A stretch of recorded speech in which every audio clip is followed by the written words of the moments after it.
ከመብራት ቆጣሪ ጋር በተያያዘ አዲስ ቅጣት እንደሚጣል መብራት ኃይል ይፋ አደረገ።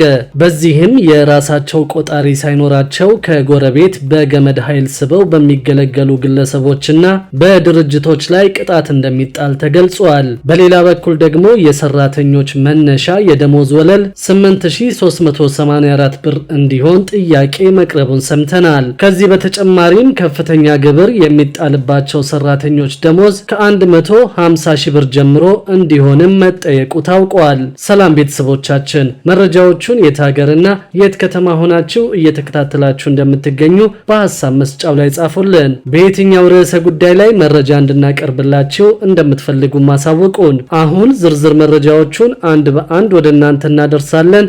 እስከ መጨረሻው አብራችሁን ቆዩ።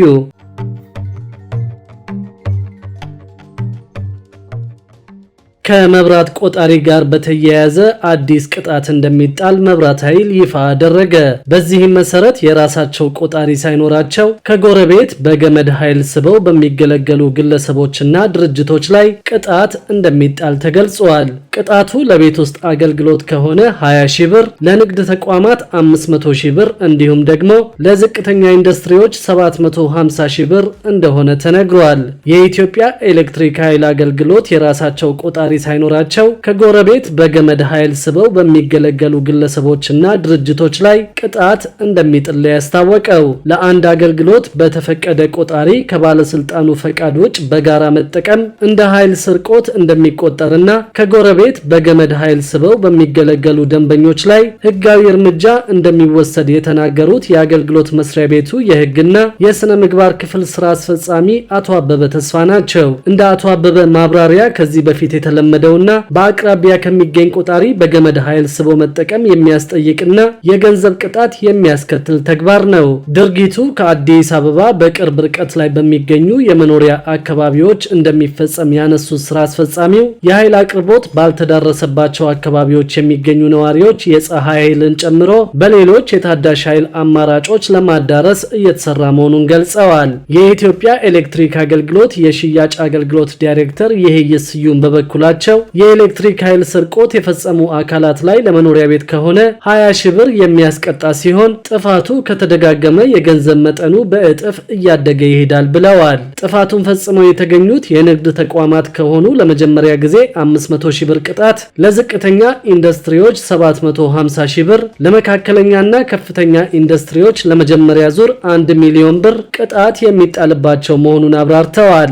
ጥፋቱ ለሁለተኛ ጊዜ ከተደገመ የተጠቀሙበትን የኃይል ክፍያ ሳይጨምር የተቀመጠውን ቅጣት በእጥፍ እንዲከፍሉ እንደሚደረግም አቶ ይሄይስ ተናግረዋል። የጥፋቱ ድግግሞሽ ከሁለት ጊዜና ከዚያ በላይ ከሆነ ደግሞ የመኖሪያ ቤቶችን ሳይጨምር 2 ሚሊዮን ብር ተቀማጭ እንዲያደርጉና በድጋሚ ጥፋት ከፈጸሙ የተቀመጠውን የቅጣት ገንዘብ እንዲከፍሉ የሚደረግ ሲሆን በ2 ዓመታት ውስጥ ጥፋት ካልተገኘባቸው ያስቀመጡት ገንዘብ ተመላሽ እንደሚደረግ ታውቋል። ቀደም ብሎ የወጣው የቅጣት መመሪያ ተግባራዊ እየተደረገ እንደሆነና ተግባራዊ ከመደረጉ በፊት ለማህበረሰቡ ስለ ጉዳዩ እንዲያውቅ ትምህርትና ማስጠንቀቂያ ተሰጥቷልም ተብሏል።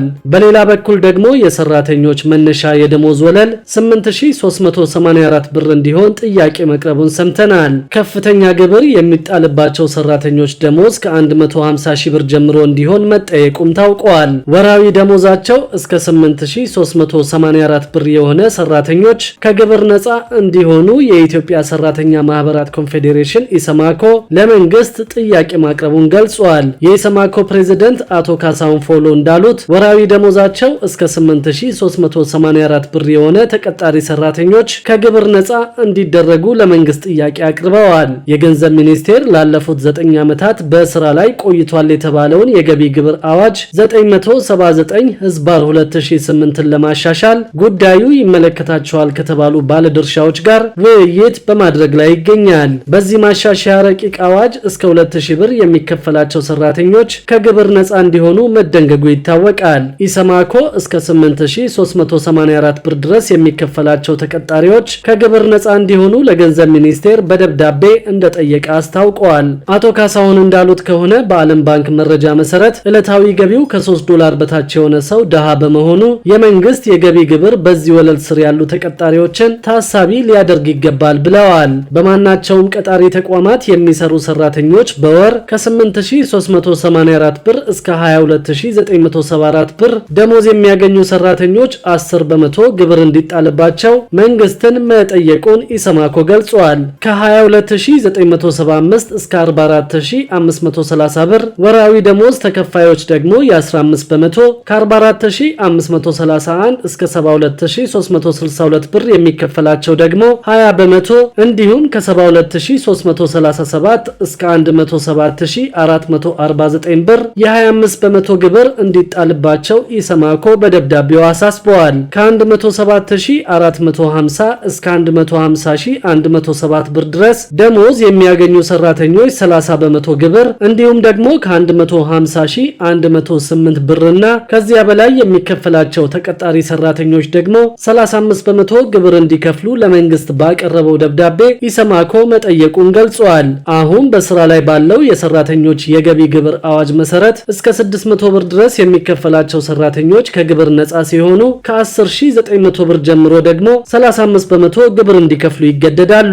የገንዘብ ሚኒስቴር ከአንድ ሳምንት በፊት ለውይይት ይፋ ባደረገው የገቢ ግብር ማሻሻያ ረቂቅ አዋጅ 1200 ብር፣ 1600 ብር እና 2000 ብር ወራዊ ደሞዝተኞች ከግብር ነፃ እንዲደረጉ ድንጋጌ መኖሩ ይታወሳል። የመንግስት የገቢ ግብር ማሻሻያው ሰራተኞች ያለባቸውን ወቅታዊ የኢኮኖሚ ሁኔታ ታሳቢ ያላደረገ እንደሆነ የተለያዩ የውይይቱ ተሳታፊዎች አስተያየት መስጠታቸው አይዘነጋም። በሌላ በኩል ደግሞ የቤት ገንቢዎችንና ገዢዎችን አለመግባባት የሚፈታ የግልግል ዳኝነት ሊቋቋም መሆኑ ተገልጿል። በሪል ስቴት ዘርፍ በቤት አልሚዎችና ገዢዎች መካከል አለመግባባት ሲከሰት መፍትሄ የሚሰጥ የግልግል ዳኝነት ሊቋቋም መሆኑን የሪል ስቴት አልሚዎች ማህበር አስታውቀዋል። ባለፈው ሳምንት በይፋ መመስረቱን ያስታወቀው የሪል ስቴት አልሚዎች ማህበር ለግልግል ዳኝነት አካላትን ከህግ ከምህንድስናና ከንብረት ገማች ባለሙያዎች በማዋቀር አለመግባባቶችን ለመፍታት እየተዘጋጀ መሆኑን የማህበሩ ፕሬዝዳንት አቶ አለማየሁ ከተማ ተናግረዋል።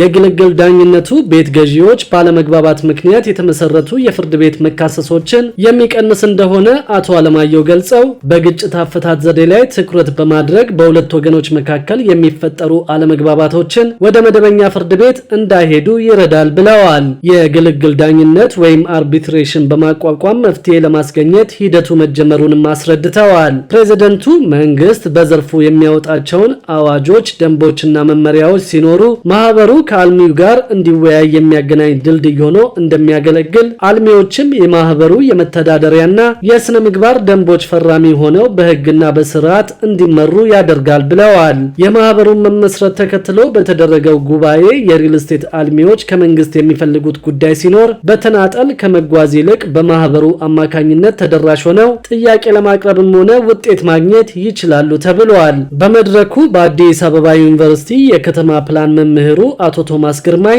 የሪል ስቴት ዘርፍ አቅም፣ ተስፋዎችና ተግዳሮቶች በሚል ርዕስ ባቀረቡት ጥናት ባለፉት 20 ዓመታት በ1090 በ2080 እና በ4060 የቤት ሞዴሎች ከ900 ሺህ በላይ ግለሰቦች ተመዝግበው እየጠበቁ ቢሆንም ቤት የተላለፈላቸው ግን 360 ሺህ ያህል ብቻ መሆናቸውን ተናግረዋል። ከቤት ገዢዎች ጋር በተደረገ ቃለ መጠይቅ ከግማሽ በላይ የሚሆኑት ደንበኞች በሪል ስቴት አልሚዎች በሚቀርብላቸው ቤት ደስተኛ አለመሆናቸው መታወቁን ገልጸዋል። ለዚህ እንደ ምክንያት የተጠቀሰው ለቤት ገዢዎች መጀመሪያ በውል ስምምነቱ መሰረት ቤት አለማስረከብ፣ አልፎ አልፎ ደግሞ ገንዘብ ይዘው የሚጠፉ አልሚዎች መኖር፣ በአልሚውና በገዢው መካከል ያለው መልካም ያልሆነ ግንኙነት፣ የዋጋ ልዩነት፣ የጥራት መጓደልና የመሳሰሉት ተጠቅሰዋል። ማህበረሰቡም በሪል ስቴት ዘርፍ ላይ ያለው አመለካከት መልካም አለመሆንና የመደናገር ስሜት እንዳለ፣ በዘርፉ ላይ ያለውን እይታ ማስተካከልና የፋይናንስ ችግሩን መቅረፍ በረጅም ጊዜ የሚከፈልና በዝቅተኛ ወለድ ለቤት አቅርቦት ብቻ ብድር የሚያቀርብ የሞርጌጅ ባንክ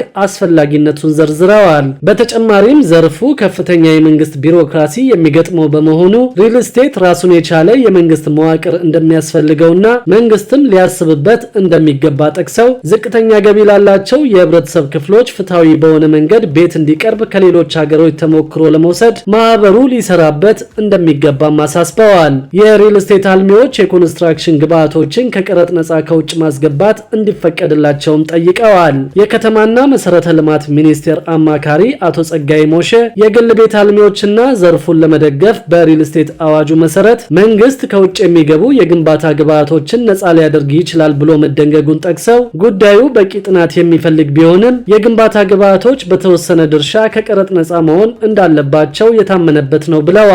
ጉዳዩ የከፍተኛ የመንግስት ኃላፊዎችን ውይይት የሚፈልግ በመሆኑ ከገንዘብ ሚኒስቴር ጋር ንግግር እየተደረገበት መሆኑን ጠቁመዋል። ለቤቶች ግንባታ ፋይናንስ የሚያቀርብ የሞርጌጅ ባንክ ጉዳይን በተመለከተ በሰጡት ማብራሪያ ራሱን የቻለ አማራጭ ለማቅረብ ጥናት ተካሂዶ የቤት ፋይናንስን የተመለከተ የህግ ማዕቀፍ ለማውጣት እየተሰራ ይገኛል ያሉት አማካሪው የፋይናንስ ጉዳይ የቤት አልሚው ብቻ ሳይሆን ገዢውም ከደሞዙ እየተቆረጠ ቤት ሊገዛ የሚችልበት አማራጭ እየታየ ነው ብለዋል። ክቡራትና ክቡራን የአዲስ ቢዝነስ የዩቲዩብ ቻናል ተከታታዮቻችን ይህንን ቻናል ሰብስክራይብ ሳታደርጉ የምትከታተሉን ከሆነ ቢዝነስና ሌሎች ተያያዥ ጉዳዮችን በተመለከተ አዳዲስ መረጃ ለማግኘት የዩቲዩብ ቻናሉን ሰብስክራይብ በማድረግ ቤተሰብ እንድትሆኑም በትህትና እንጠይቃለን።